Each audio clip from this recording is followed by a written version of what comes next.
parties or one or the other. So make sure that you indicate where you want that question to go. If it's directed to both, I'm going to try to keep track of who goes first on one, they'll go second on the other. I may mess it up. Hang in there, I'll do the best I can. If it's directed to one party, that party will be given time to answer the question.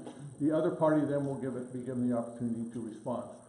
All responses to questions are limited to 2 minutes. So when you write your question, remember that. Don't ask for something that's going to take half hour to explain, because they'll get started and then we're going to have to cut them off. Let's see.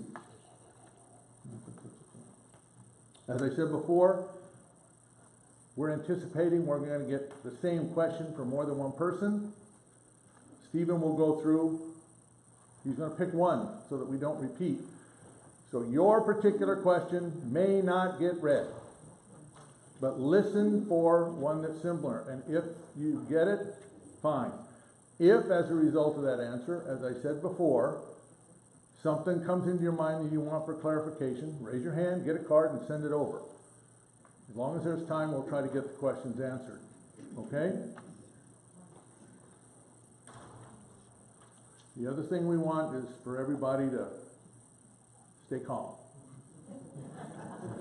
No outbursts or anything. The intent of this evening is for these people to be able to answer your questions. Okay? When we're all finished, each side will have 5 minutes for a summary statement, and then you go home and you have approximately 2.5 weeks to make up your mind and cast your ballot. Okay? All right. You ready? Okay. You ready? Timer. Oh, there's the timer. He's the tech guy. He's really the guy we are dependent on here. All right, so we're going to start, and for the opening statements, we will start with representatives from Bethany Home. Thank you, Mr. Suber. Good evening, citizens of the Ripon Fire District. Bethany Home rises in opposition to Measure A because it unfairly levies a punitive use tax on the seniors residing on its campus in downtown Ripon.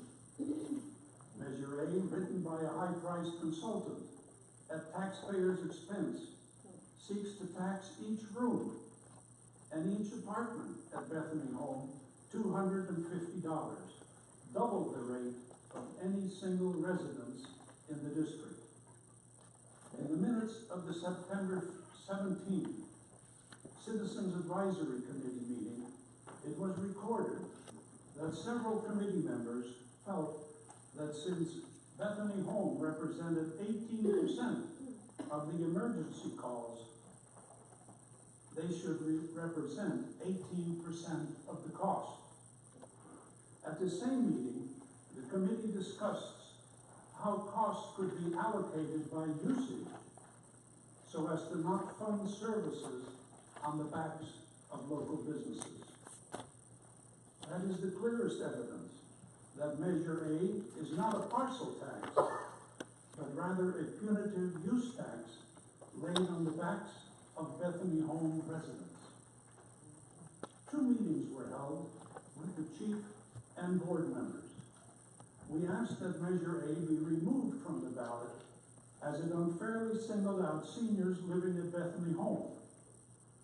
We explained that Bethany seniors living in rooms as small as 200 square feet were being taxed at twice the rate of a single residence.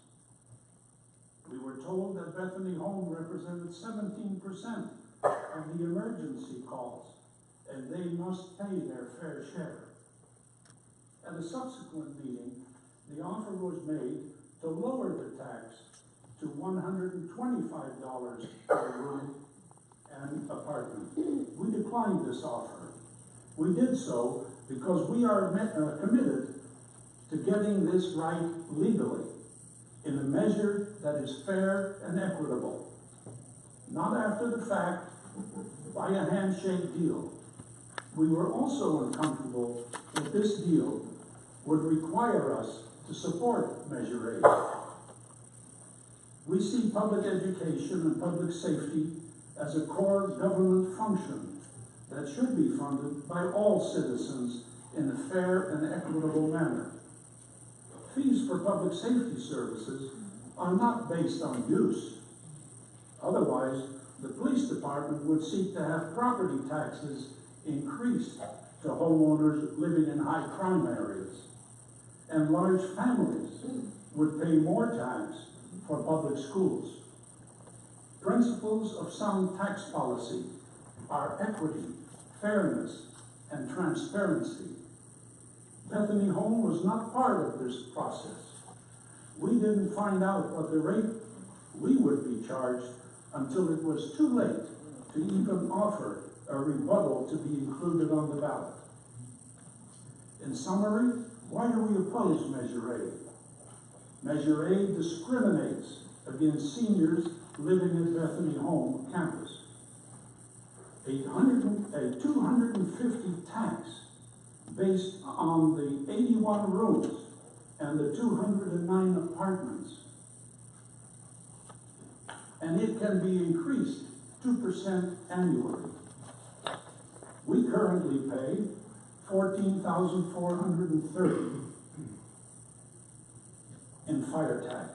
If Measure A is approved, that number would climb to $87,000, a 600% increase.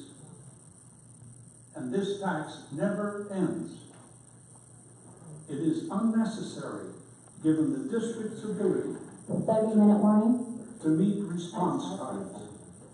In her letter to the editor of the Manteca Ripon Bulletin, Miss Judy Butterman eloquently wrote, "What do we do as citizens, since we have the utmost respect for both institutions? The Ripon Fire District delivers a crucial first responder ambulance service and does so excellently. Bethany Home consistently rates as one of the best institutions of its kind in our region. So we are torn between supporting two Ripon institutions that deserve our respect and support. That dilemma also was faced by Bethany Home, and after thoughtful prayer and discussion, we felt that this punitive use tax placed on Bethany Home and its residents is discriminatory, and would regrettably have to be opposed." Fire District? Thank you, Mr. Meester. Hi, my name is Bryce Perkins, and I'm the chairman of the Ripon Consolidated Fire District Board. Ripon Consolidated Fire District, I'm going to call it the RCFD, is a special district. It is not part of the city of Ripon, however, it does serve the needs of the city of Ripon. RCFD has its own board, its own budgets, and its own financial responsibilities. Virtually all of RCFD's revenue comes from property taxes levied on the homes, businesses, and farms within a 56 square mile area. The property tax measure that funds RCFD was approved by voters in 1985. The 1985 measure had a purpose, that being to staff the downtown station with paid personnel. The Ripon Fire Board and the chief of the RCFD have conservatively managed the revenue for 33 years while advancing the strength and the ability of the department in meeting the needs of this community. Our chief, Dennis Bitters, has grown in this position to become one of the most respected fire chiefs in the county. He has overseen and managed a myriad of county-wide positions. His fiscal management was a key in shepherding RCFD through a tough economic times of 2007 and 8. In the past few years, the RCFD has been able to add a new fire station in an area of Ripon teeming with growth and new development. Station number 3 on River Road was built with a majority of state-provided redevelopment funds, saving the Ripon community hundreds of thousands of dollars over the next few years.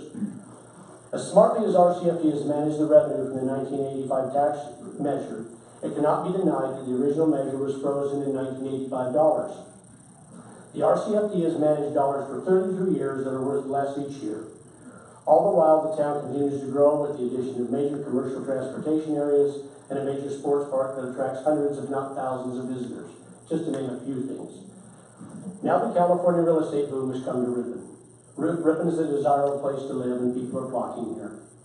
The RCFD Fire Board recognized this in 2017 and set about finding ways to fund the future staffing needs of our community. In this effort, the board sought participants from throughout the community. Representatives of schools, industry, merchants, and farming and Bethany Home were included in the Citizens Advisory Group that was convened early this year. The group met multiple times in a public forum with all invited to attend, listen, and participate. The Citizens Advisory Group eventually arrived at a conclusion that a partial tax placed on the June ballot would allow the voters of Ripon to decide what direction they wish to take future RCFD staffing. All advisory members were signatories to the final recommendation, and the RCFD board honored their hard and diligent work and unanimously approved it.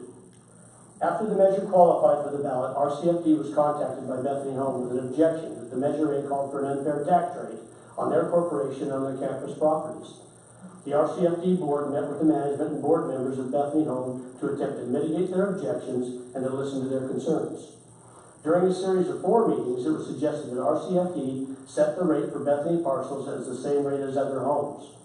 In an effort to champion all community support of the measure, the RCFD board willingly endorsed the idea of even rates.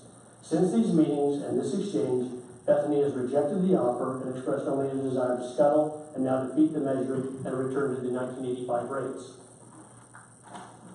The 1985 rate was established to staff the downtown station. It was drafted to meet the needs of a city 1/5 the size of what Ripon currently is. Today our staffing levels are the worst in the county, standing at 1,700 population to each single firefighter. These are levels nearly double recommended standards. The RCFD is not asking the community to raise the 1985 tax because, quite simply, that would not be allowed within the law. The RCFD cannot raise your taxes. The population of Ripon can raise their own taxes with a vote. The board and the Measure A committee are seeking an entirely new tax for a specific purpose. Open station number 3 on River Road with a full-time staff.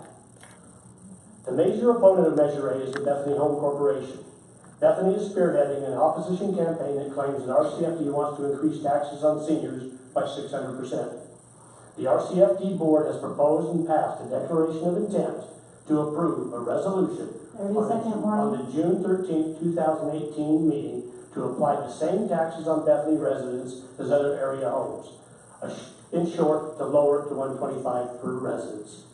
Now, for full disclosure, my father lives in Town Square at the Bethany campus. He rents at $17.50 per month for a very nice home. If you were to absorb the entire $125, which comes to $10.42 a month, the rent would rise by 0.6%. That's 0.6%. I have to admit I'm having trouble understanding the math behind a 600% increase, and quite frankly, so is he. The difference between 0.6 and 600% is a discrepancy of 1,000-fold. I'm hopeful that tonight Bethany can provide some sort of backup and breakdown as the 600% claim is presently the heart of their campaign against our measure. Okay, I will remind both parties, your responses to the questions are limited to 2 minutes. So 90 seconds in, you're going to hear Ms. Spade say 30-second warning. The first question will go to the fire district. How does Ripon Fire Department get its funding? No, I can answer that. The 1985 tax was approved by a majority of voters, a vast majority, I understand. I came to Ripon in '87. At that time, we were suffering with Prop 13 problems, like a lot of special districts, a lot of communities around California. And a measure was put together that created a per square footage tax for communities, for the homes in Ripon, the living spaces in Ripon. It also included a industrial tax and a merchant or commercial tax. If there's more, Chief can add here in a minute. We'll team this.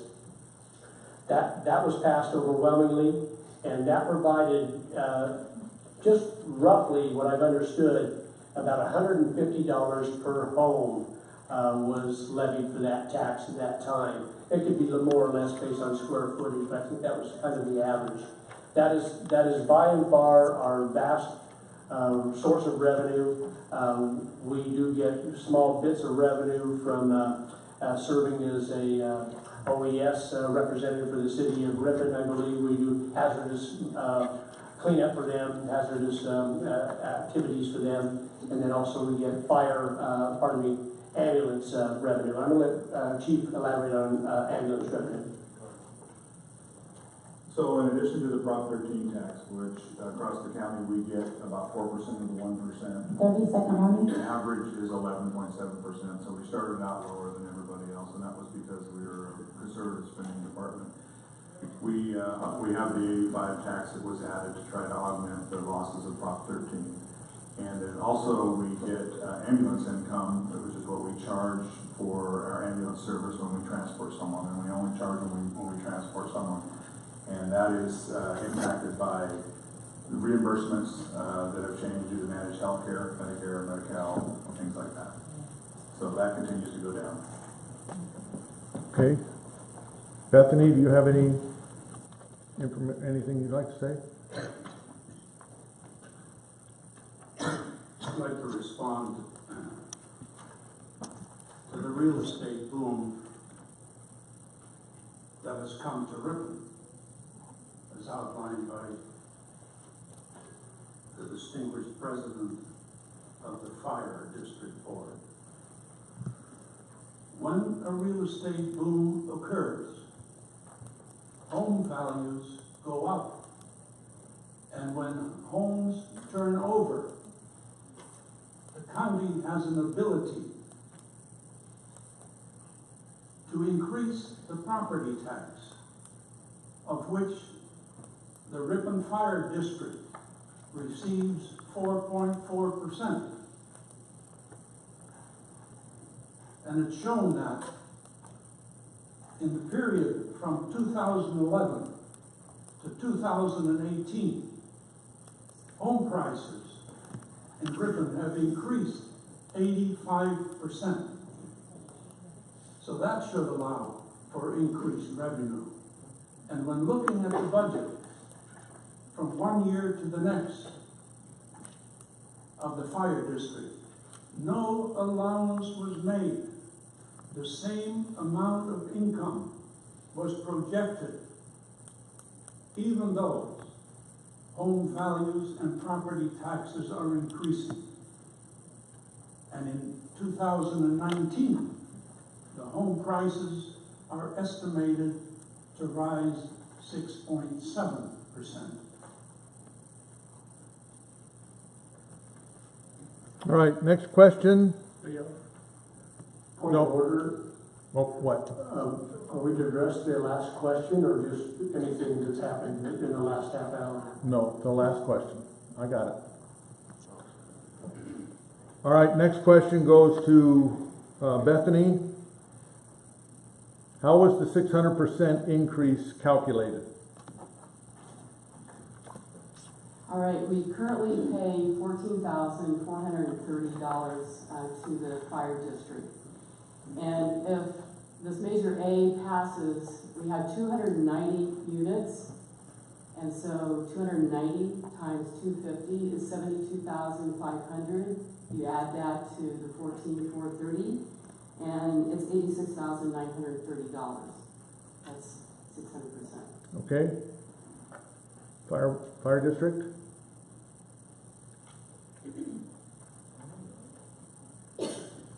Just calculation-wise, at $125, that would be a $43,000 increase, not an $86,000 increase. Okay. Next question will be for both parties, and in this instance, the fire district will go first. Is the 2% yearly increase automatic, or is it voted on?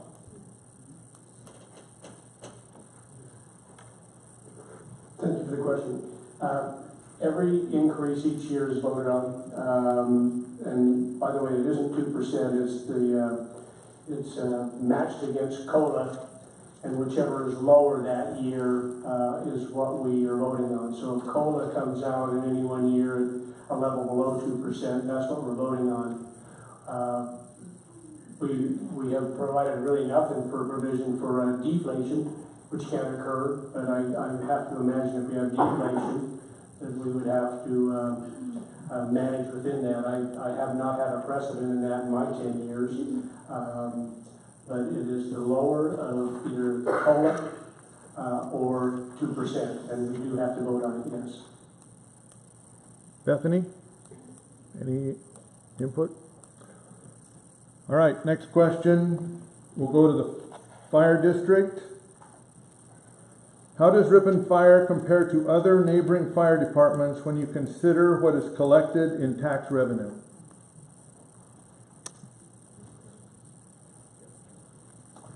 Well, that might be a little bit difficult to answer because every district is a different size. But if you can look at the Prop 13 tax, the average in the county is 11.7%, or 4.35% of the Prop 13 tax. Most every department has a special tax or special assessment in place, and ours is one of the lower of those. So I would say, on average, we collect less money, but we provide a much higher level of service. Okay. Bethany Home, any response? None? All right, next question. I'm going to use my yard duty voice so that he doesn't have to keep turning this microphone on and off. This is for Bethany Home. If Bethany Home is assessed the Measure A tax, will they pass the cost on to their residents and patients even though they are the property owner? Bethany Home is a non-profit corporation, and so we have a zero-based budgeting, so it's based on occupancy. So we have income coming in based on our occupied rooms, and we have expenses to pay as well. So in expenses, we tally them up, and how do we pay for them? It's through the revenue from occupied rooms. Okay, fire district? No responsibility. Okay.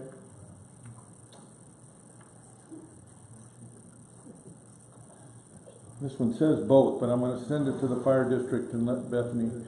Can Measure A be nullified for the June 5th election and postponed until the November election?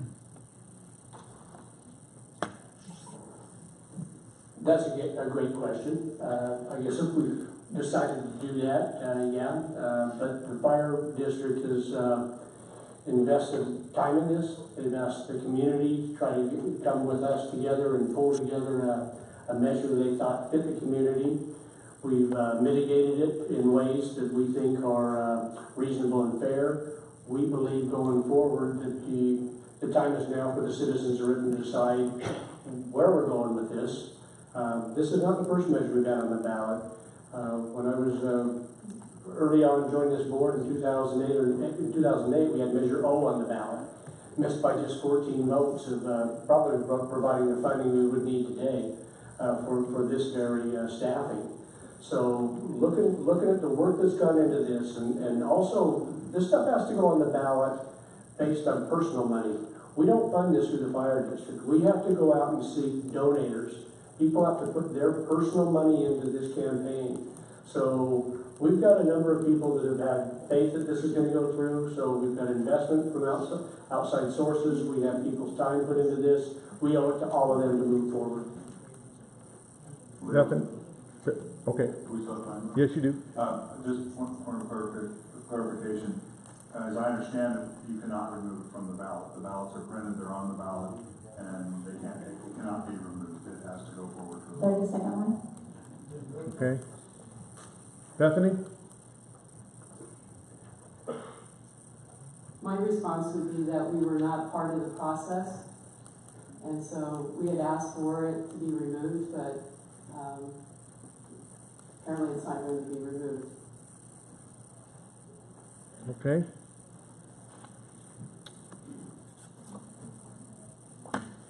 Next question for Bethany. Wasn't that question directed to both of us? No, it said both, and I directed it to you, because it was a question about your measure, so. It really doesn't matter, you both get to answer them anyway, so. The next one is for Bethany. Do Bethany residents receive a property tax bill while staying at any of your facilities? If not, why does your sign say their tax will increase 600%?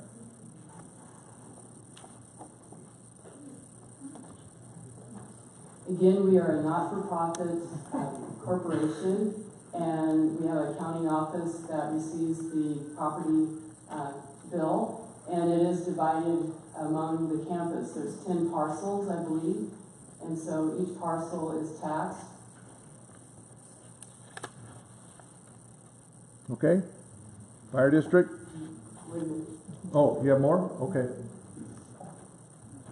And because the current tax that is being paid by Bethany Home on those parcels is $14,430. And by taxing each room,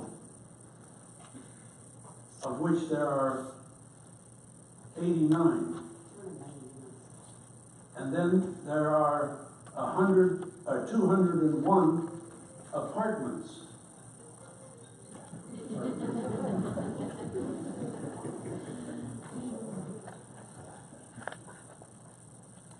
And by doing the multiplication, you come up with 72,500 as the increase. And that is precisely a 600% increase. And when the two board members threw out the number 125, our response was, 30-second warning. that is a 300% increase. And that was not fair in our judgment, nor was it equitable.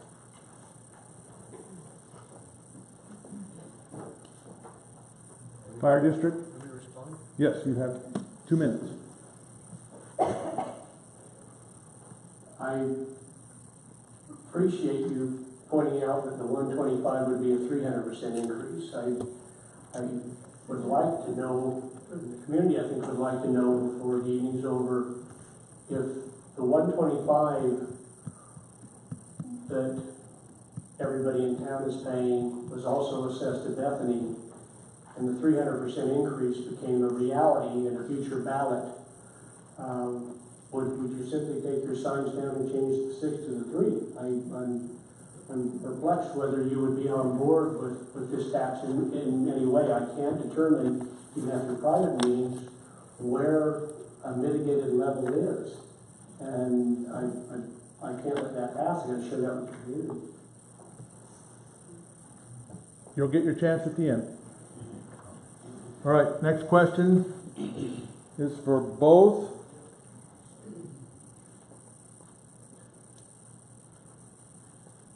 I'm going to change a couple of words in this one to get what I think it means. The measure as proposed on the ballot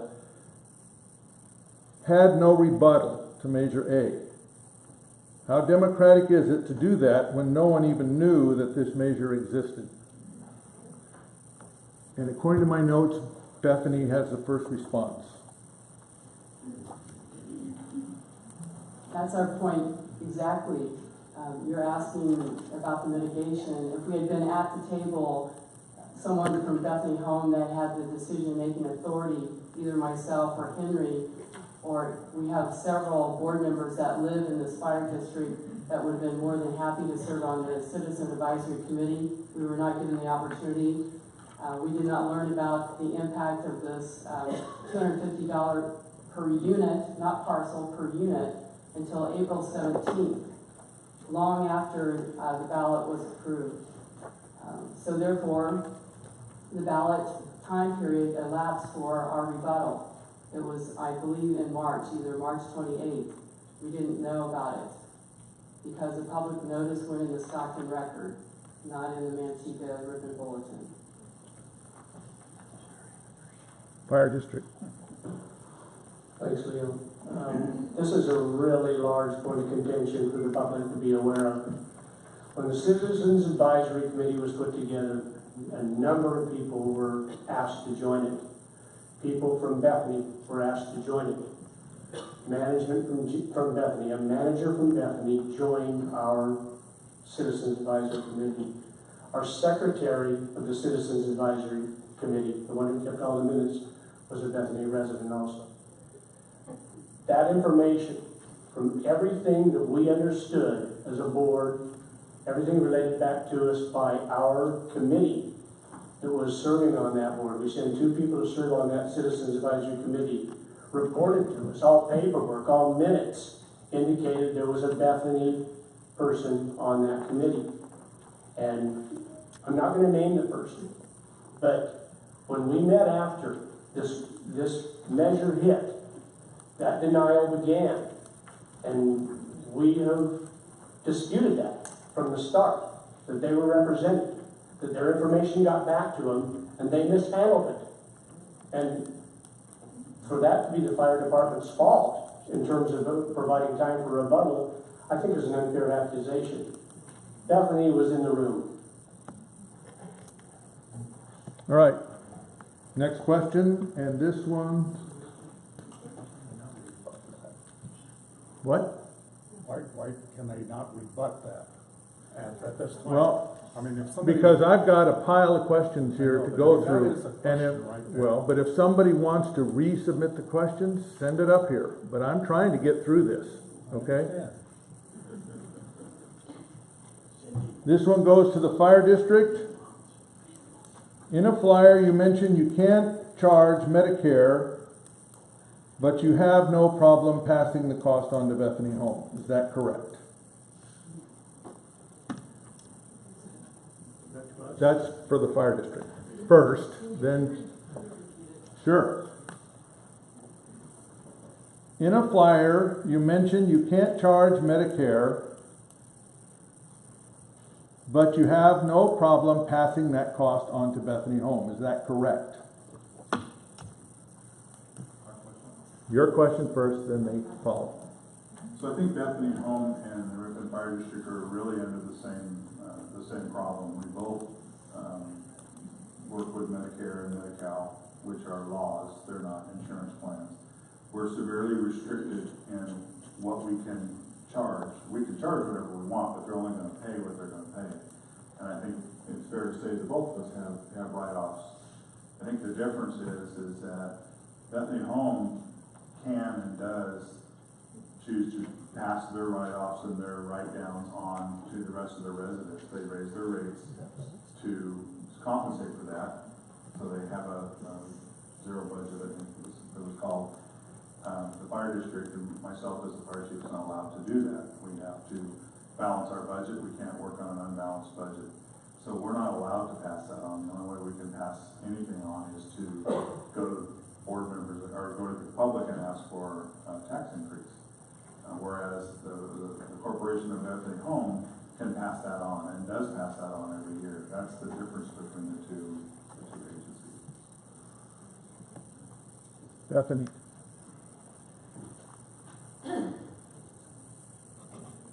The fire district has no problem in passing on these increases to Bethany Home residents because they use 17% of the services. And as stated in the minutes of the September Citizens Advisory Committee, several members advocated that since Bethany Home is 18% of the service calls, they should pay the 18% of the cost. A clear example of wanting to lay the increase on the backs of fixed income seniors. Now, not all seniors are as blessed as the president of the Ripon Fire Board's father. Many are on fixed income. and are unable to pay this 600% increase. That wasn't the question. I need the audience to be quiet.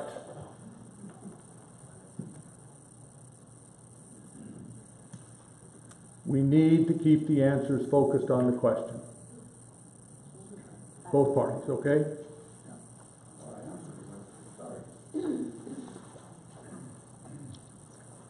This question is for Bethany. It's in two parts, so I'm going to read them both. How many residents currently reside at all Bethany home facilities? Second part, of those, how many are paid fully or partially under Medicare? Okay, the first question, how many residents at Bethany Home, all levels, around 363.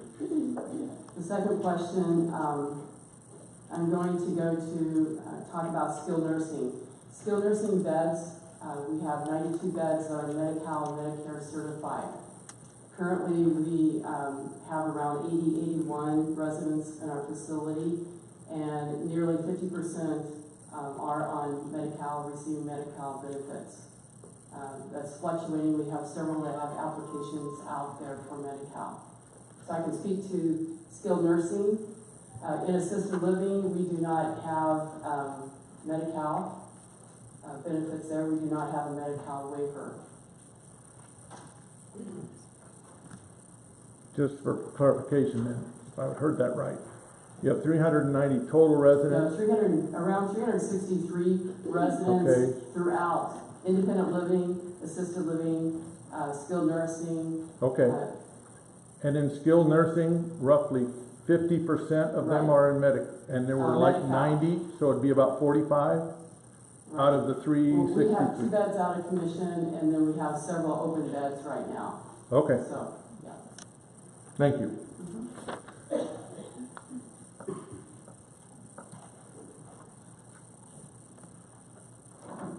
This question is for both. And Bethany will go first. What funding, I'm going to insert, for your operations comes through Medicare? What funding comes from, okay, so. I'm going to assume that the question is how much of your operating money comes through Medicare. I don't know how relevant it is, but again, going back to Medicare, we have to go back to skilled nursing, because that's where we have all our beds that are Medicare and Medi-Cal certified. Off the top of my head, I can't give you a figure, but I can tell you that we plan for 6 on average residents on rehab, on Medicare. And we have not met that on a daily basis. And so I don't know the percentage off the top of my head, but it's a small percentage when you're talking about 6 people on Medicare. Fire district?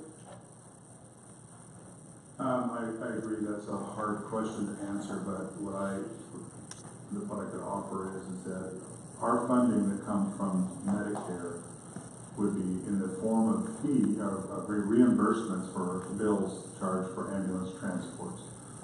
So if you look at the average ambulance transport is $2,800, Medicare pays about $515 for that. I don't know what that percent comes out to, but those are the numbers. So last year, the write-down was $1.3 million. Okay. Next question is for the fire district.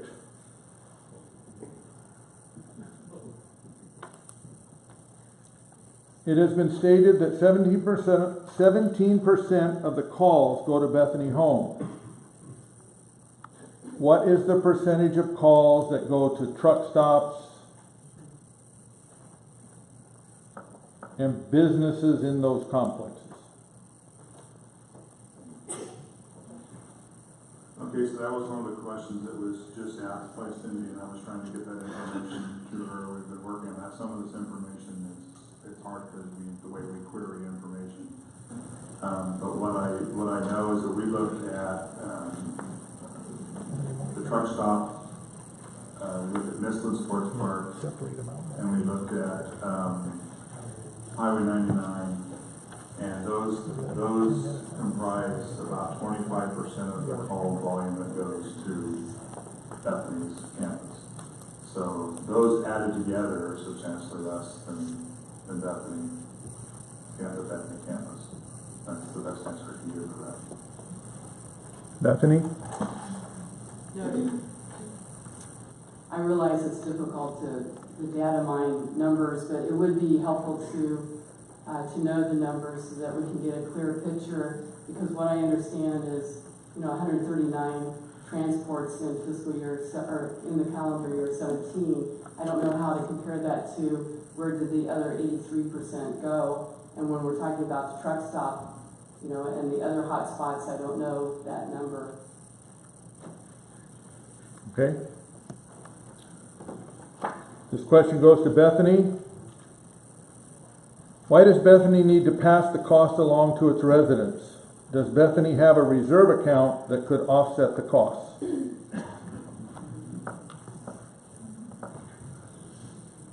It seems like the same question 3 different times regarding our budgeting process. Again, we're zero budgeting, so we plan our budget based on how many rooms we estimate to be occupied in the next given year. We also do our research and try to best estimate what our expenses will be. Again, where will the revenue come from to pay our expenses? It will come from the residents paying their monthly bills. And so I think it's the same question I've answered several times before. Where are we going to pass this? If this goes through, where are we going to pass it? Are we going to pass it on to the residents? Where else would we pass it?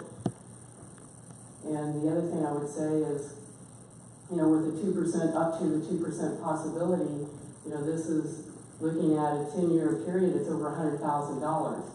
So it's very significant impact on Bethany home residents. Just for clarification then, so for the question about the existence of a reserve account, the answer is no. I'm not for sure what they mean by a reserve account. Fair enough. Fire district? Nothing. Nothing? All right. Next question goes to both. Already been asked.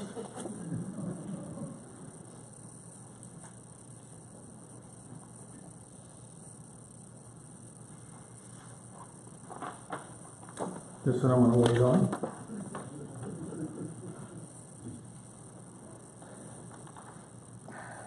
And this one goes to the fire district. Do we have any more for both? None. All right. Well, they could be, but they're listed as included. Okay. One or the other. Pile's getting bigger.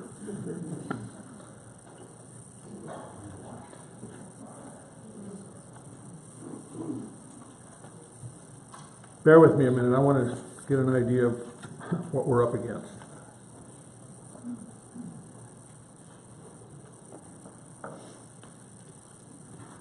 We have about 11 more questions that are directed to Bethany. Whoa.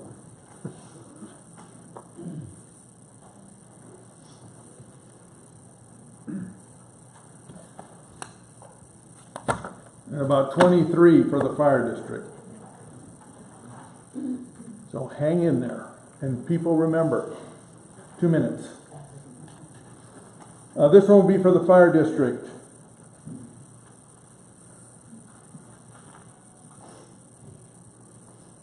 I think the first part of this has already been answered. The second, no.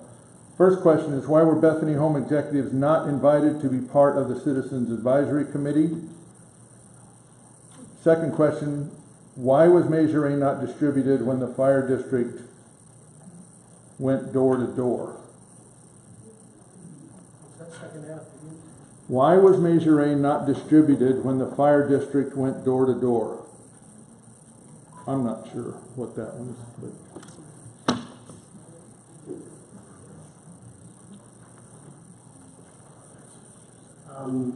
In response to whether they were the Citizens Advisory, committee. That was answered in my rebuttal a few minutes ago. It was our belief throughout the citizens advisory process that we had Bethany Home Bethany Home representatives at those meetings.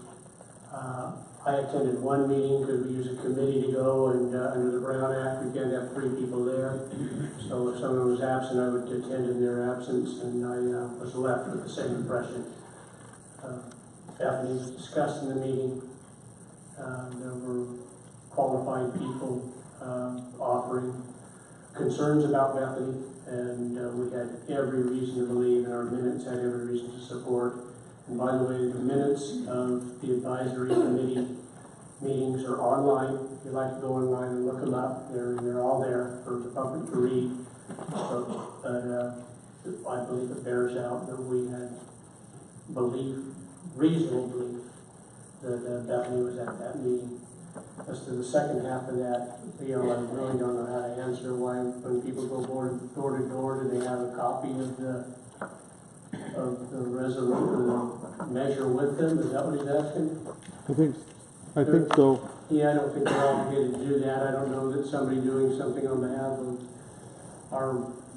somebody who opposes this has to carry that with them. 30-second warning. I think you can carry information around that's strictly political. Okay. Bethany? Yes, the reason why it's very important to know when you're going door to door and you're giving information about a measure, you want to give the complete information on the measure. What people came away from the door campaign was the $125 per single family residence. But if you go down and you look at the special box and the property characteristics, and it says senior independent assisted living or skilled nursing facility, $250 per dwelling unit room. If you didn't know that when they knocked on your door, you'd say, oh, $125, right? But it's $250. Also, there's not any mention about the 2% or up to 2% increase. Okay. Next one is for Bethany. Does Bethany Home raise the rents on an annual basis? If so, is this to account for inflation? Yes, we try to keep the raise of the rent to the minimum, but we have to have enough income coming in to pay the expenses. And also, as you all know, we have minimum wage going up, as we all are facing that, so we have to account for that as well, as everyone does. Fire district? I think it's natural, all businesses raise rates every year. It's hard to stay in business if you don't stay on top of what you sell your product for. I'm a businessman myself, and it's something we have to address every year, and I appreciate Bethany has to do that. We're a special district, and we're kind of limited what we can do. We can't do that. Fact of the matter is, Ripon Fire District has not had a raise since 1985 in terms of revenue off of the tax measure passed back then. So we can't fabricate money out of just sitting down and saying, hey, let's just charge more this year. It's locked in. And I wish we could. I'm glad Bethany does, because they have to keep a viable product. And I don't begrudge them that at all. I mean, if that's something they have to do, and it's something all businesses have to do.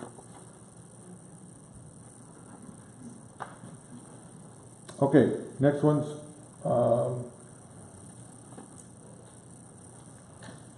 I think we've talked about this a couple of times. I'm going to hold it. The Citizens Advisory Committee made a very strong recommendation that the community be well informed about this proposal. That did not happen, or did it? The fire department website said nothing. Fire district.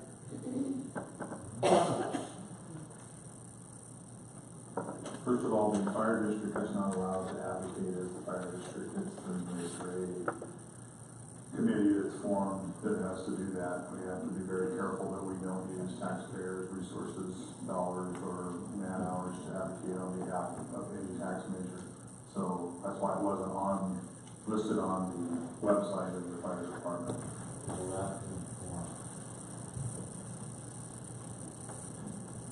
Be quiet. Bethany.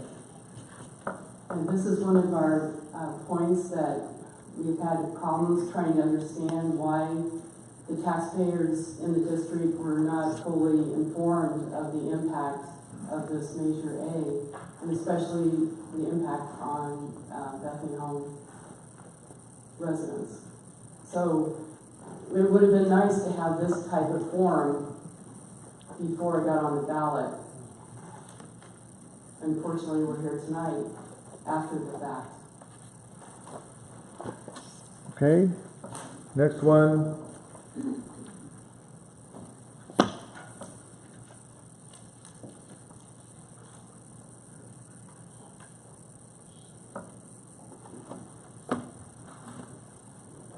They've all been asked before. All right, this is for Bethany, but probably end up being for both. Does Bethany Home currently pay the same rate, and I'm assuming they're talking about the fire rate, as all other properties in Ripon? Currently. Right, it's based on 1985 parcel tax, so yes. We're paying $14,430 is how it comes up to be. And that's the 1985 parcel tax, so yes. Okay, fire district? So the county classifies various different properties by use code. So a single family residence is classified one way, a commercial occupancy is classified a different way. The 1985 tax broke that out into 3 different rates. Single family dwellings being the lowest, or single living residence, and in that tax, the fire district was allowed to set the rates based on specific occupancies. So Bethany, I think if you look at a 600 square foot apartment is paying 3 cents a square foot, that would be $18 a year for that 600 square foot apartment. In contrast, a business, a commercial would be at 4 cents, and industrial would be at 5 cents. So they don't all pay the same rate at the 85 tax. It's based on how you're classified. And residential housing was set at 3 cents. So, but their rate is consistent with the rate charged for residential Yes. in the district? Okay. Just wanted to. Okay. Hold on to that one. This is for the fire district. If the 85 tax is still in place, where is all the funding that would have come from city growth since 1985? The point was raised earlier, but I don't know if we got an answer. Fire district, you're up. So it's a square footage tax, not a parcel tax. So it's only based on square footage of growth. There's also properties, there's buildings that have been torn down, so that goes down and it goes up based on years of growth or no growth. But that has not grown, it's only grown by square footage. And again, you're providing more service to those, same thing, it's linear. It goes, as you get more buildings, you provide more service, that's where it went. I mean, I think we're up to about $700,000 a year that we collect from the special tax, but that is going into providing staffing. There's obviously increases since 1985 in costs to the fire district.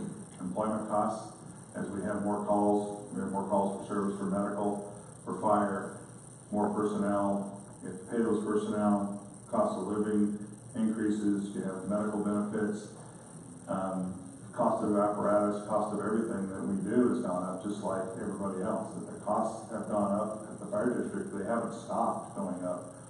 And it's not that we have something that we're not using it, we're not paying for it. It continues to cost more and more money each year, and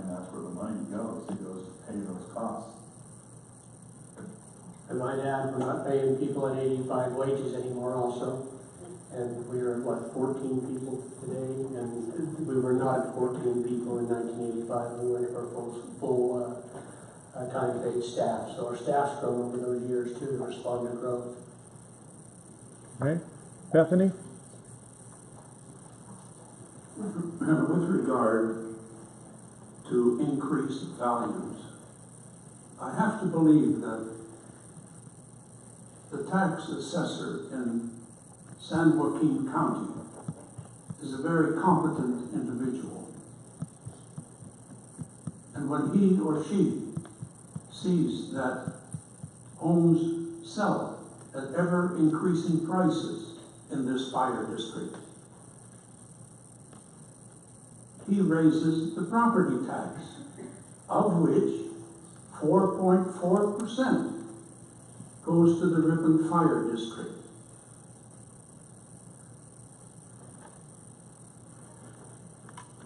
Okay. Next question. Oops.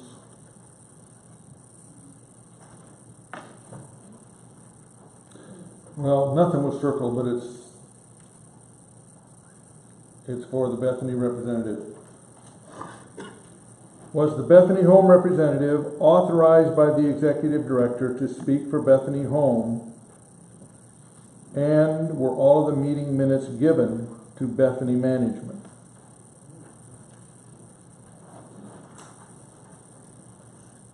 I was not asked to authorize because this individual said she was representing herself as a citizen of Ripon. So that tells me she's not representing Bethany Home. Minutes did not come back to me.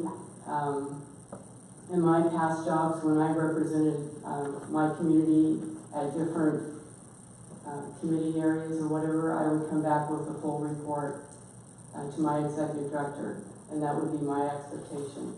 We would not be here tonight if we had a decision-making with authority person at the table at the Citizen Advisory Committee, because we want to work with the fire district, though we weren't given a place at the table. Fire district?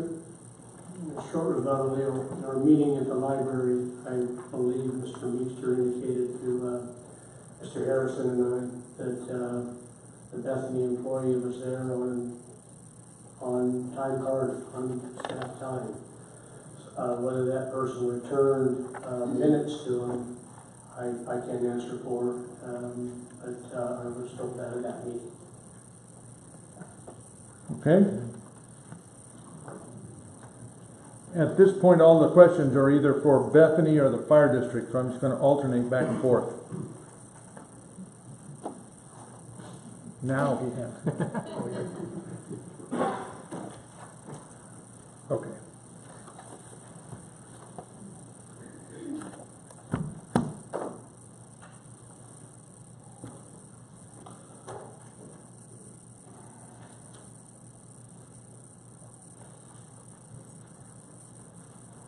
Who did I just ask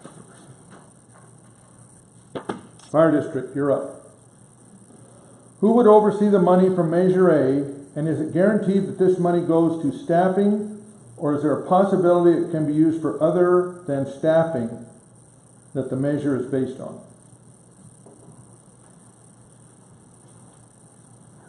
The money for the measure goes to staff a station, primarily as it is with any organization employment. We had the Citizens Advisory Committee said they picked a staffing level. Several were presented. They picked 3 people, thinking that would give us the most ability to respond to the needs of Ripon. It certainly doesn't meet needs with regards to NFPA requirements for our firefighters, for firefighter safety. But it was what was thought to be the best that we could do at the time, that was the most palatable. And yes, most of it goes for staffing, but it also goes for operating the station, because there are costs to operate that station. Capital costs are borne by developers, but there are, costs to turn on the power and, pay for fuel, tires, maintenance on equipment, things like that, on additional equipment, so that's where the money is.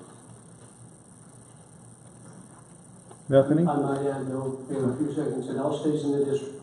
Nothing leaves this district. That money is 100% Ripon Consolidated Fire District money. Bethany? Nothing? Okay. This one is for Bethany. Is it a Bethany home policy to call 911 when a resident falls and have the ambulance pick the resident up from the fall and take them to the ER? Does that make sense? I believe so. Okay. At assisted living, we do not have 24-hour licensed nurses that are able to assess. And we are a social model, and this is typically throughout the country, assisted living facilities are a social model, not a medical model. And so we have med techs that are personal caregivers that have gone through some hours of training to administer medications. And then we have personal caregivers that are not certified, not licensed, providing care. If someone falls under their supervision, they do not have a license that licenses them to assess whether that resident has been injured to the point where they need to go 911. So we are to call 911 in those cases, and that would be at Bethany or at Beth Haven Assisted Living and Memory Care. Okay. Fire board? Falls do happen, and I think the fire department's responsive to all the calls we get down there. And I might make sure the community knows when we go down there to elevate somebody from a fall, no one gets a bill. Okay. Next one is for the fire district.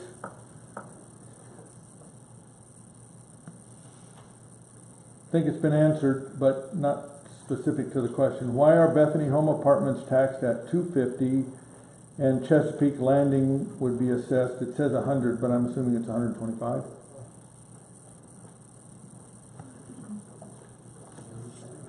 So the county categorizes, as I said earlier, the county is the one that categorizes businesses, and Bethany Home is categorized all as a senior independent or assisted living occupancy. The Chesapeake facility is classified as single-family dwellings, so they fall under the single-family dwelling rate, and the Bethany falls under the Bethany rate for the senior independent and skilled nursing facility.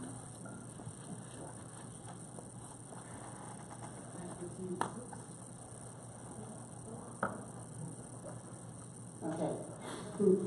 I just want to say that I'm grateful that Chesapeake Landing residents are not being charged at $250 because that's targeting seniors. If our 363 seniors were living outside of Bethany Home and living within the fire district, it would be $125. We just happen to have a highly concentrated area of Bethany Home seniors living at Bethany Home. But yet if they were living outside Bethany Home, it would be $125.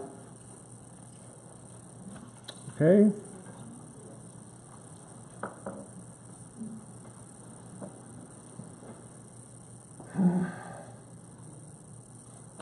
Okay. Nope, come on, let that one go. This is probably for both. Will all, and I think this has been answered, will all rooms of an apartment share the tax equally? Starts with Bethany. Okay, the question again is, will all the units... Will all rooms in apartment share the tax equally? That's how it's taxed. It says I think that, I'm assuming that's what it means. it's $250, according to the major, it's $250 per dwelling unit / room. So that would mean we have 290 units, and that would be times 250. Yes. Okay. Fire district.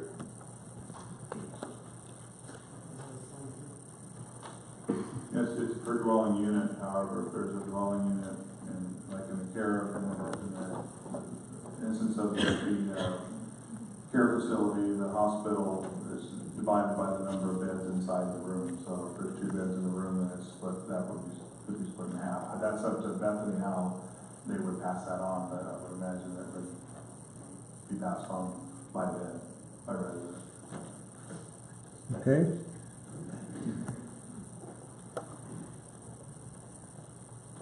I've got about twice as many for the fire board as I have for Bethany, so I'm gonna go 2 for 1, 2 and then 1.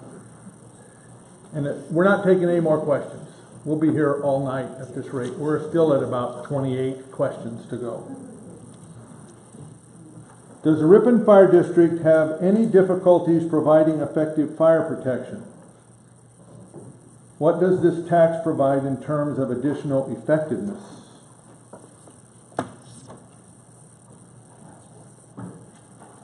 I can answer that one. So right now what we're staffed with is 1 ALS engine and 1 ambulance. So we have 2 personnel on an engine and 2 personnel on an ambulance. And then we have a chief officer.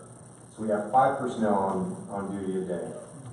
So if your house is on fire, that's what's coming. An engine, an ambulance, and a chief officer. And if the ambulance is gone, transported to the hospital, then we're down to 1 engine, 1 chief officer. That's all that's coming from our town.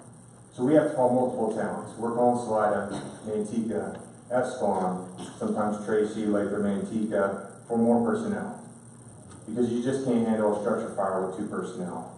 You know, NFPA 10 states that we're supposed to have 15 to 16 personnel on site of a structure fire within the first 8 minutes. And we're showing up with 4 to 5, possibly 2 if the ambulance is gone. So what this measure is to do is to staff Station 3 with another engine. So that would give us at least 7 to 8 personnel on scene within the first 8 minutes. And we're still having to call other engines from other cities. I hope that answers the question. You guys have anything else? Bethany? Yeah, also, the second due engines, no matter where it comes from, is at least 12 minutes away. If you look at an instance where a normal day where our ambulance has gone out of town for 2 to 2.5 hours with a patient transport, and let's just say we get a call, a structure fire call, or even smoke in a building at a high-light facility like say Bethany, what happens is the initial response there is those 3 persons, and those 3 people have to make a decision that no fire suppression activities will occur, that we have to worry about rescue first. And so they are in a position where the fire is allowed to grow while rescue takes place, as opposed to any fire suppression for at least till the next 12 minutes that the next engine gets there. So it does have a huge effect on our firefighting capability.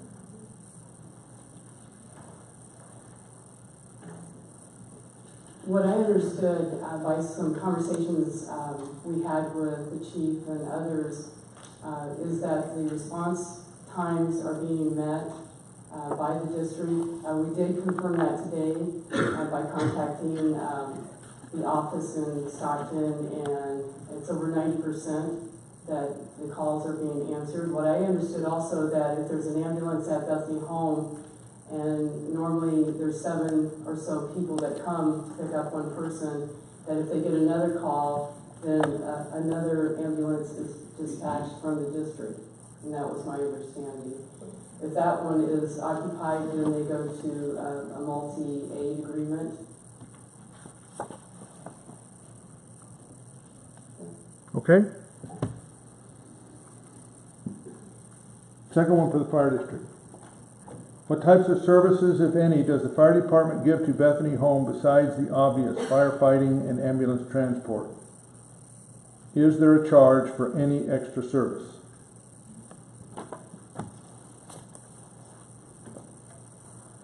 Well, in addition to emergency medical response and fire response, we also, we do lift assist there. There's no charge for that. We assist them with anything that they ask us for, CPR instruction. We charge for the cost of the cars to process the class. And actually, we work very well together with Bethany. I want to make sure that everybody understands that. We trade services where we can. They have graciously allowed their nurse to do our TB shots and program and flu shots and things like that. We won't charge for things that we don't have to charge for. And oftentimes we don't charge for CPR just because of the trade out. So there are services that we do, but we don't, the only ones we charge, the only thing we charge for is a transport ambulance. So anytime we go to any location and we don't transport, there's no bill. And that includes households as well.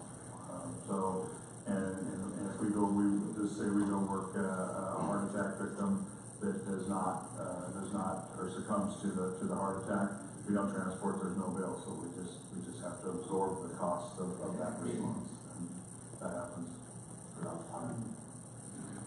Bethany? I think it's small, you know, I know we dispatch out to change out batteries for fire alarms, things like that, where people call and they can't do that, that occurs, and I, due to some hard work from some board members, we also supply AEDs to churches and schools at no cost.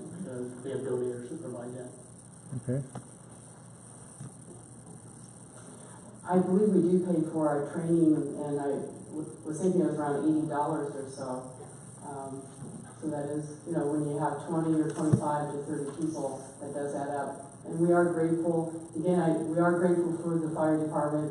I just want to make sure everyone's informed, as I know they do as well. Okay. This question is for Bethany. With seeing yes on Measure A signs in some windows at Bethany Home, have you taken into consideration that some of your residents are in favor of Measure A? Yes, and you know, that's the beauty of being American. You have the right to vote yes or no on this measure. There is a policy that was in place before I came. It's in the contract for the independent living residents that prohibits any political signage in their yard or in their window. So we made the decision that Bethany Home owns the property, and so it was a decision made by board members that we could place the sign, political sign, on our property. Fire district. Really no response to it. Okay. This is for the fire district. Does the fire district board have the authority to modify a tax law that has been passed by a vote? Yes, they do. When it's passed by the voters have approved a maximum tax rate. The fire district board can, by resolution, modify that tax or any tax rate in that measure by resolution. They can lower it. They can throw the whole thing out if they want to. Future board could come in and say, we're going to get rid of all tax measures. So it's the board has that. That's why you have a local elected board, and they have public meetings and the opportunities there for people to come and hear increases, decreases, whatever, when it comes with respect to cost of living increases, all that is done in public hardship cases. Sure. Bethany?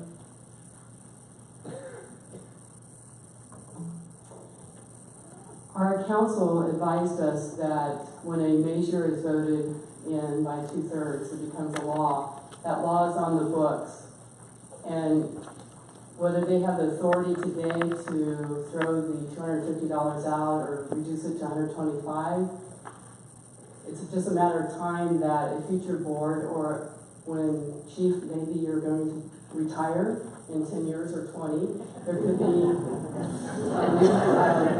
chief come in that our council said that all they have to do is go back and say the law says $250. That's all they have to do. And then that's the law. Okay.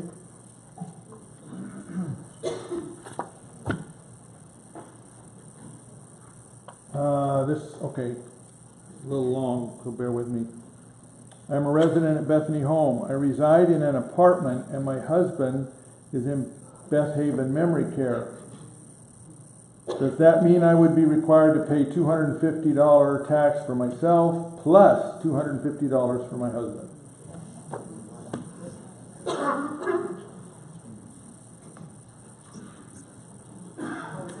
Fire district.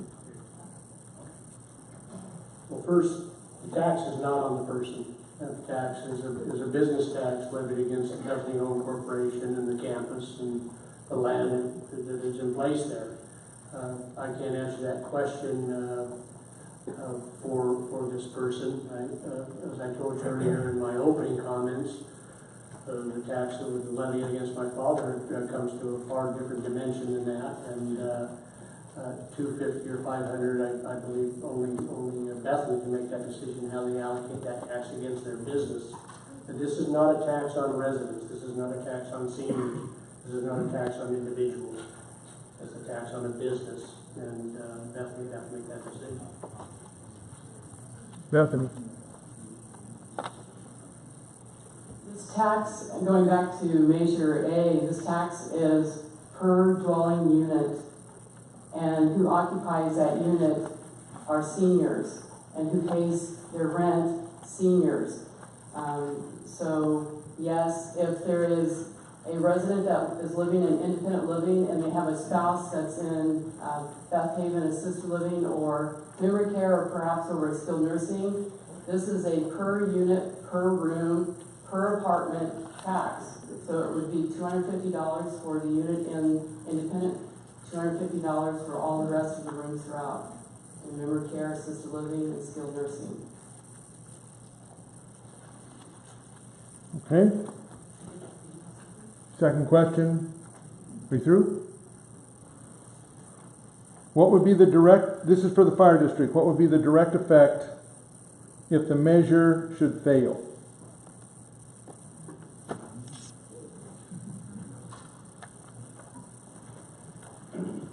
I've been talking to this board and many people in this community will listen for probably the last 8 years about the looming effects of a lot of things that are facing a fire district in today's times.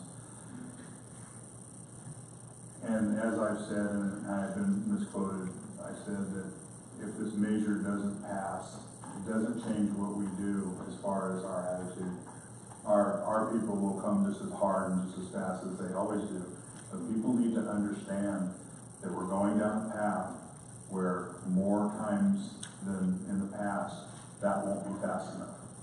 When we have one station that covers 56 square miles, and we are spread over that 56 square miles, and we have high incidence of needs of ambulance transports and water rescues and drownings and heart attacks in homes and fires and things like that, sooner or later we're not going to get there, and we're not going to be able to rely on our neighbors to get there fast enough to make a difference.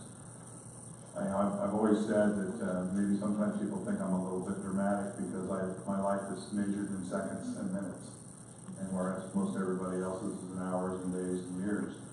But that's the life that I've lived for the last 36 years, is to make sure that we provide the best possible service that we can, and it's all about speed in the fire department. It's how fast we can get there.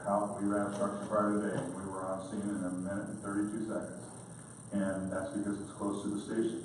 If we have longer to run, it's going to take us longer to get there, and there's going to be more damage, whether it be property damage or personal damage. Bethany?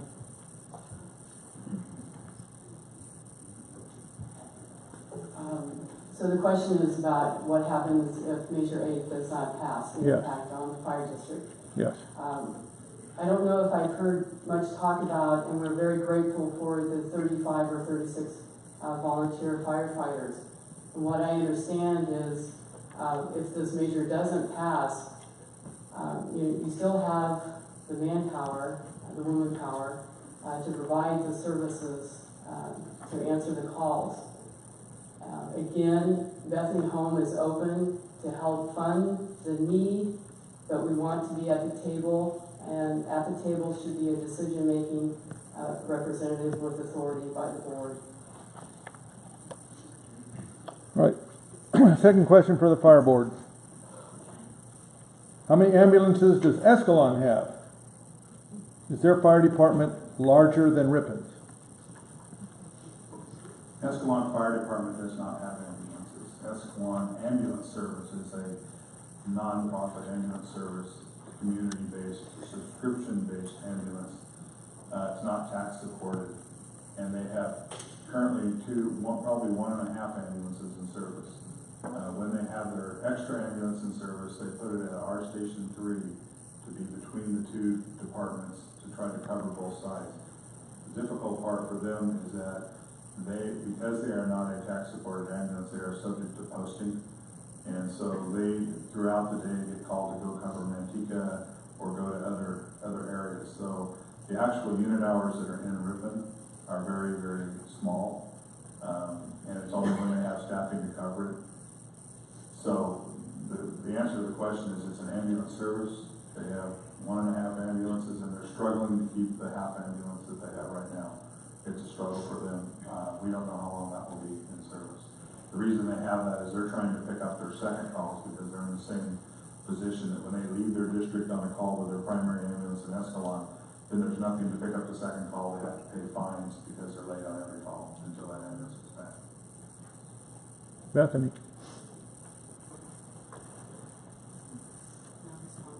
None, okay.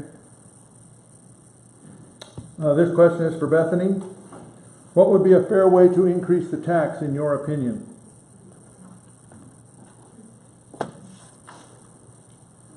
When we met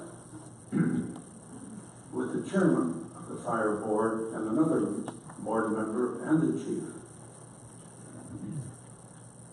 when they offered to reduce the rate on a room and on an apartment from $250 to $125, still representing a 300% increase. And I gave them an example. I pay property tax. 4.4% goes to the fire district.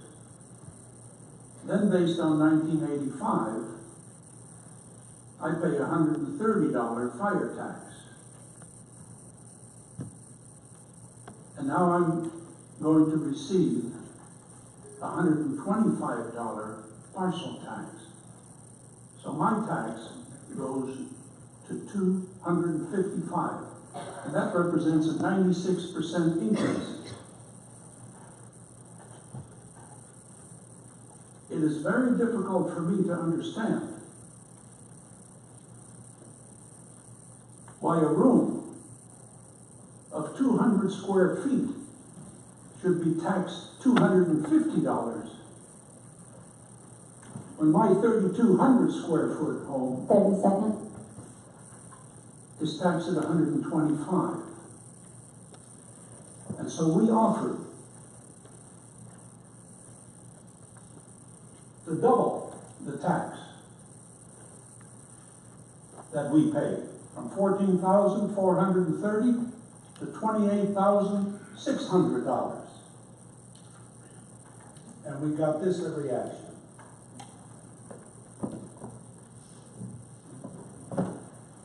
Okay.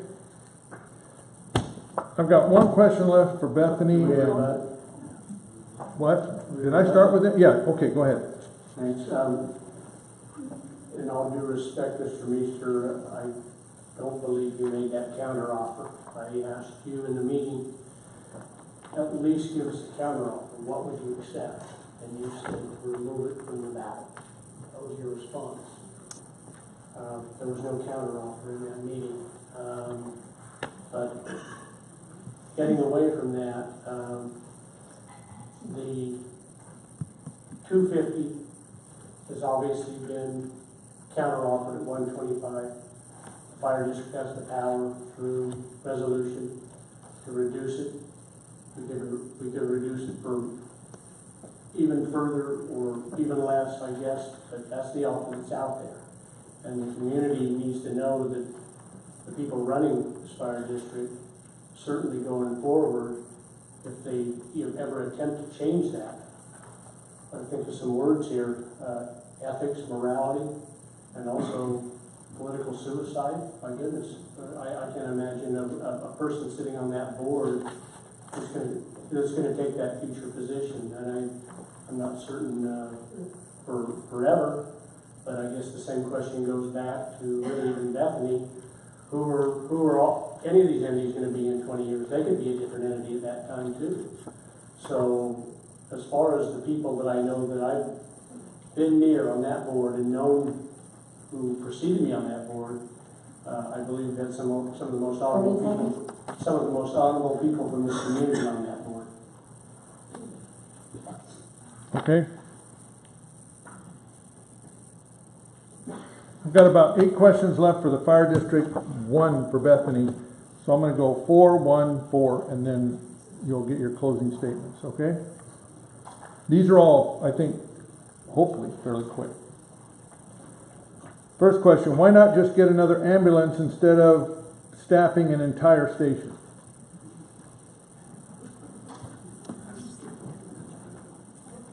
Okay,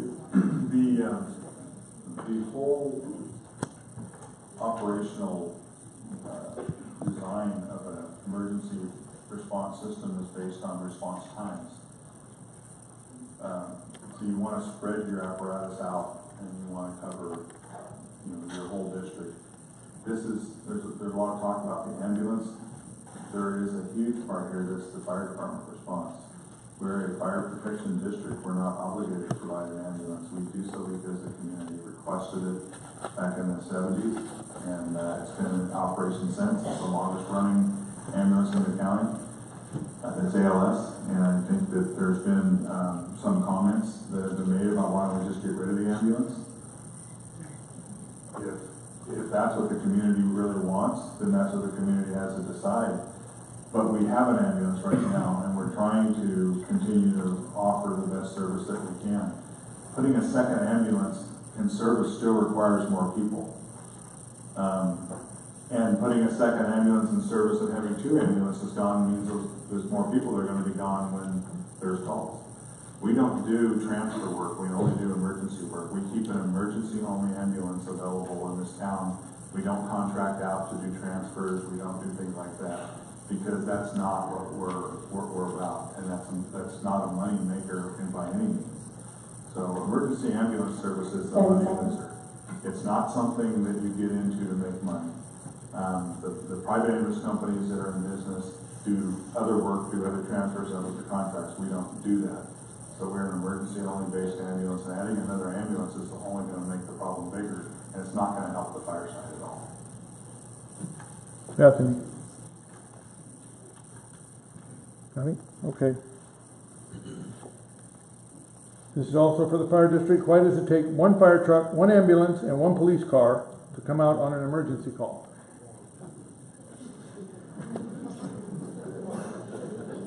We get that question a lot. We got to answer it pretty much every day. I can't speak on behalf of the cops. They just show up whenever they want to show up. Well, I mean, normally when you call 911 from your house, it usually goes to the Ripon PD dispatch. So they get it first. And then they switch it over to our dispatch. And then we get dispatched. So they just tell the cops out there and they just go to the house.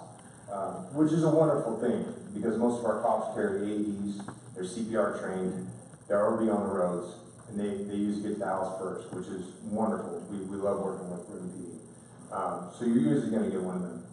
And then we have an engine and an ambulance. And we get dispatched, and depending on how the call taker takes the call, they have so many things that they got to run down, and they break it all down, and they decide whether an ambulance goes by itself, whether an engine goes by itself, or an ambulance and an engine goes. And then they send it to us. And we just go. Whatever they tell us to do, we just go. If they say, you need to go with an engine, an ambulance, and a chief officer, that's what we take to that call. If they say, just go with an ambulance, no engine, then we just take the ambulance. The engine stays back at the firehouse in case another call pops. So it's strictly what dispatch wants. We may hear something where it just says, just the ambulance go by itself, but we hear something that, oh, maybe we should go too, or we've been to this house before, 30 we seconds. need 4 personnel versus 2 personnel. But we just don't know what we're gonna show up to, and that's the fact. We could show up to, you know, someone who just has a cut on their arm versus, you know, where we got toned out for someone with a cut on their arm, but now there's, you know, cardiac arrest, and so we're doing CPR. Or, you know, someone, you know, is on the ground and we gotta help them up, but 2 personnel is not good enough. We need 4 personnel. We need to get tarps in there, stuff like that to move people. So, we just don't know what we're gonna run into. So a lot of times you are gonna see the ambulance and the engine show up at your house. PD, I can't speak for, but. Bethany? Nothing? Okay. Fire district, what will happen if a resident is unable to pay the tax?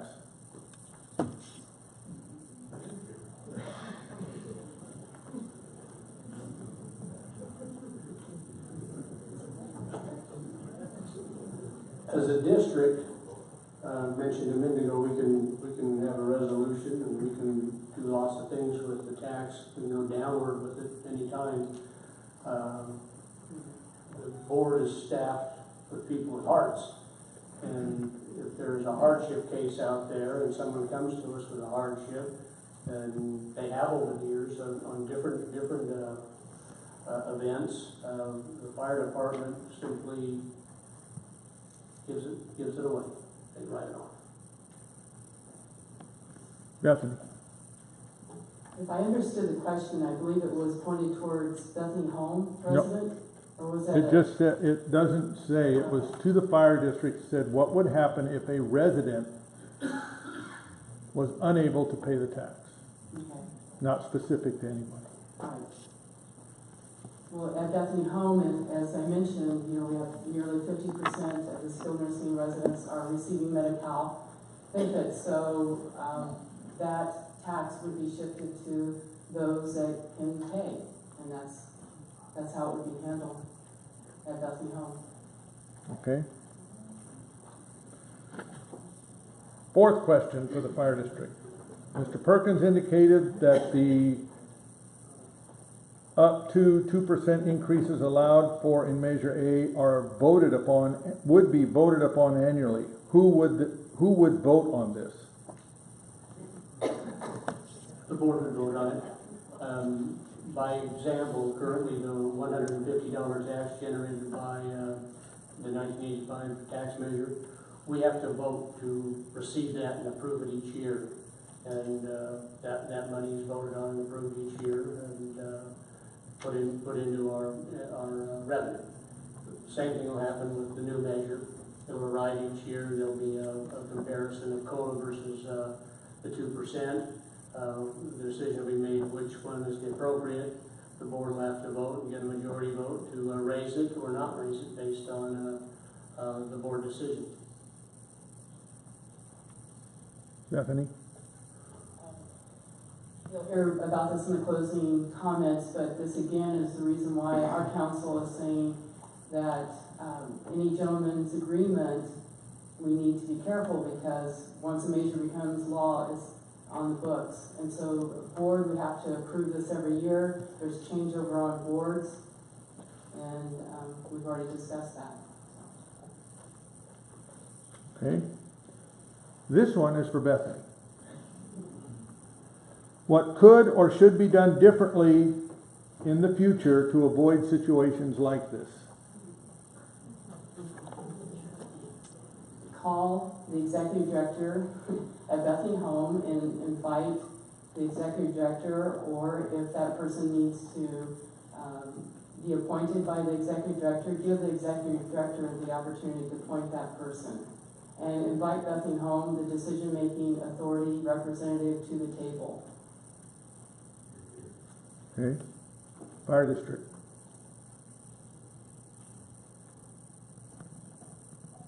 Thank you for your comment, Cindy. No comment. All right. Have 3 more for the fire district, then we'll go to closing statements.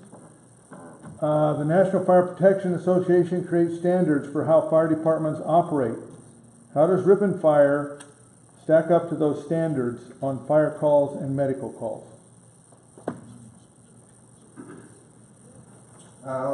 Like I stated before, NFPA 1710 states that 15 to 16 personnel need to be on scene of a structure fire within the first 8 minutes.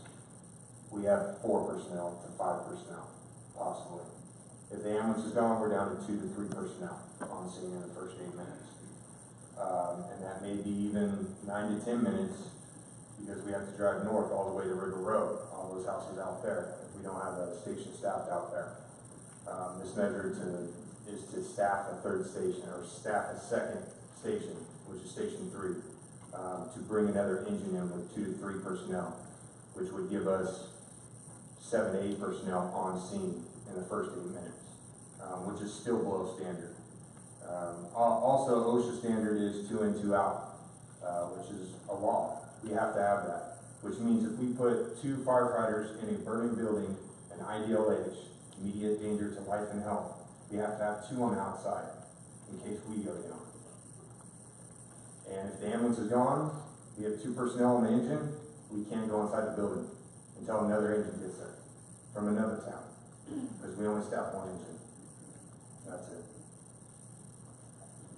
Also like to add, with respect to NFPA, is NFPA has recommendations for what it takes to rescue a downed firefighter. So if we have a building collapse on a firefighter, what does it take to rescue that firefighter? It takes 10 people. NFPA says it takes 10 people, 10 firefighters, when you start looking at going in, doing search and rescue, removing debris, getting the collapse cleared, having the backup teams in place, getting the firefighter out, and getting him out to safety is that many people. So it's another area of NFPA that we fall very short of.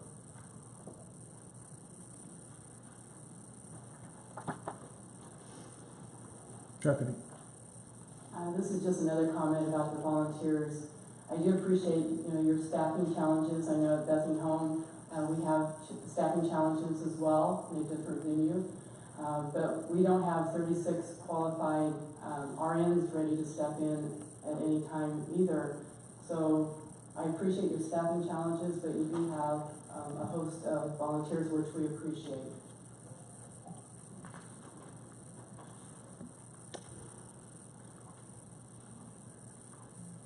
I think this one's been asked a couple of times, but this sort of puts it all in one question.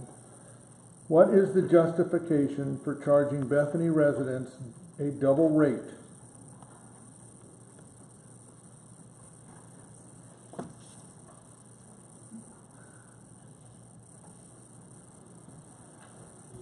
I'll deflect to our advisory committee on this one. That's what we used as our basis. They had analyzed what they call hotspots and rate consumption of the product within the community of Ripon. And when they came to their conclusion, and it was arrived at through a full report that's available online, they had made a determination at that time because of the high level of response to what was considered the hottest spot in our district, where we were responding 17% of the time to what amounted to about 1% of the population, that they had advised that we have a separate rate. We've addressed that with Bethany since, and want to go against our advisory committee and make it a level rate with the rest of the community. Bethany? Again, 17% we've heard tonight. 17% of the transports went to Bethany Home. That's 17%. Where's the other 83% going? Also, if again, considering Bethany Home a hotspot, why is that? Because we have a concentrated area of seniors living in that area. If you take those same seniors and they're dispersed out into the district, it would be $125. And I know seniors in the fire district are calling 911. I have someone that's sitting close by me, and, you know, people out in the community are over 62 and they are calling 911. I've asked, you know, how do we compare our 17% to the seniors that are in the Ripon Fire District?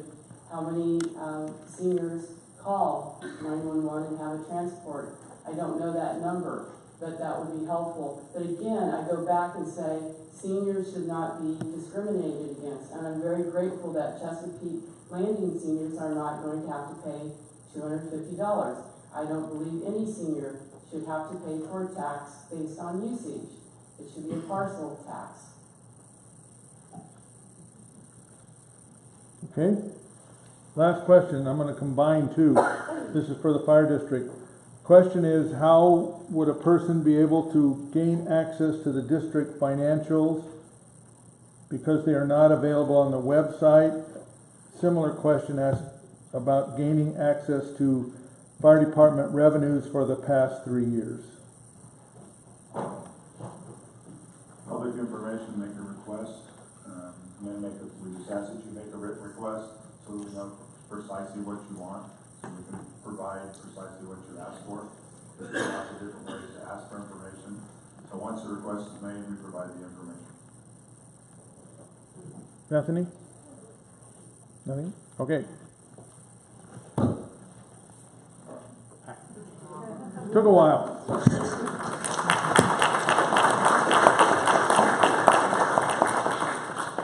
And I would like to thank the audience for your patience and cooperation. At this time, we're going to allow each of the parties to have a 5-minute closing argument, and we will start with the fire district and then go to Bethany, and when they're finished, we're finished.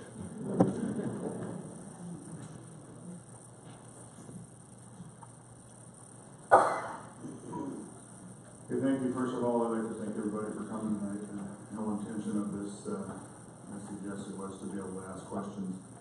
I'd like to clarify a few things before I turn it over to Mr. Perkins. Some statements made, one of them was 18%.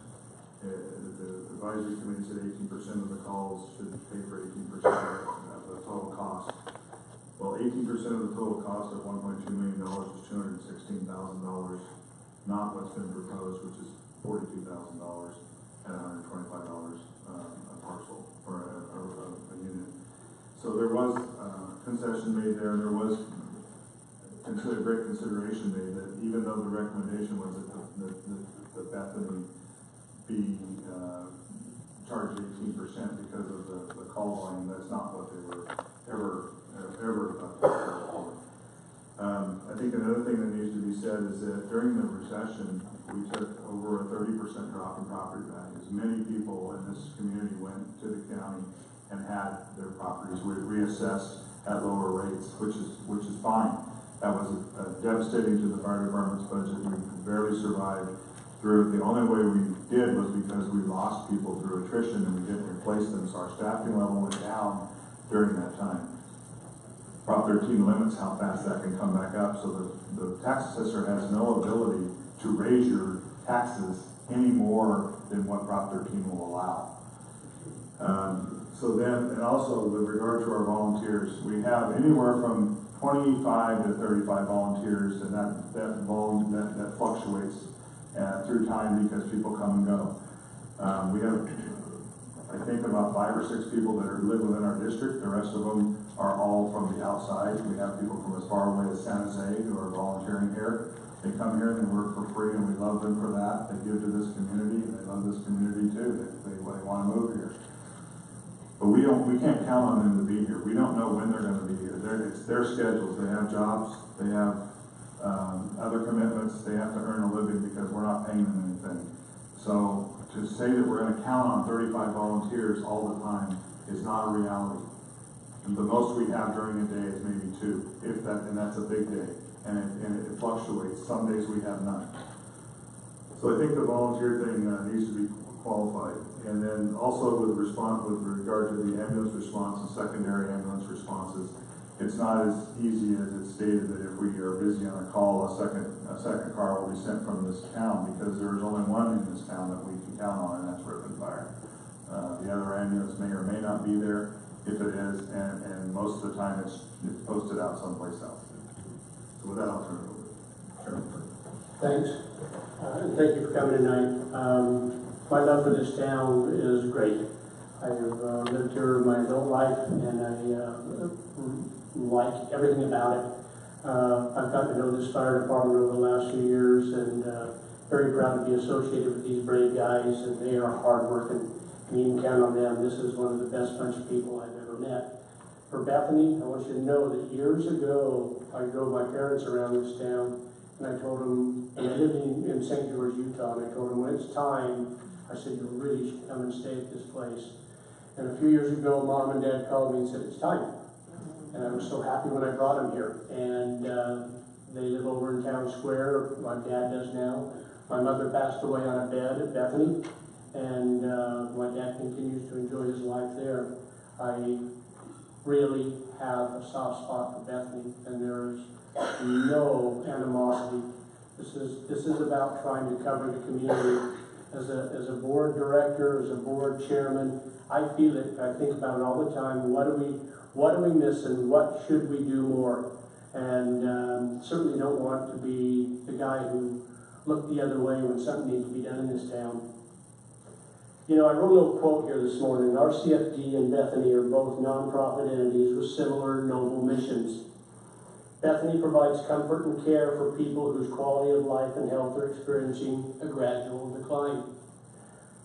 RCFD provides comfort and care for people whose quality of life and health is experiencing a dramatic and immediate decline.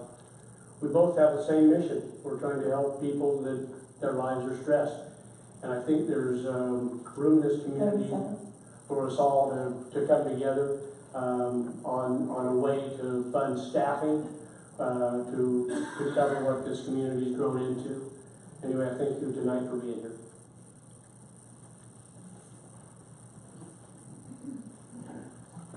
I want to thank everyone also for coming out. I know it's been a long meeting, and thank you for your patience. I too want to express my appreciation to the chief bidders and also the board president, Bryce, for your comments. And also I agree with you, there's no animosity. We are here in the community to serve. We're in the people service business. We will continue to work together. And Bethany Home, we want to support our fire department, but we want to be able to come to that table, and we want to be able to have it to be fair and equitable. And according to our advice given to us by legal counsel, we could sit at the table right tonight and work out a resolution, but if the measure passes, it becomes law. And again, it's based on the approval of a board perhaps every year, and that can change. So wouldn't it be better if we could go to the table and see where we can start and resolve this and have a measure on the ballot later on? Also, I want to, and I know you've heard this again and again, but if only a qualified representative from Bethany Home, meaning an executive director or a board member, was invited on this committee, we would not be here tonight. And I feel bad about that, so.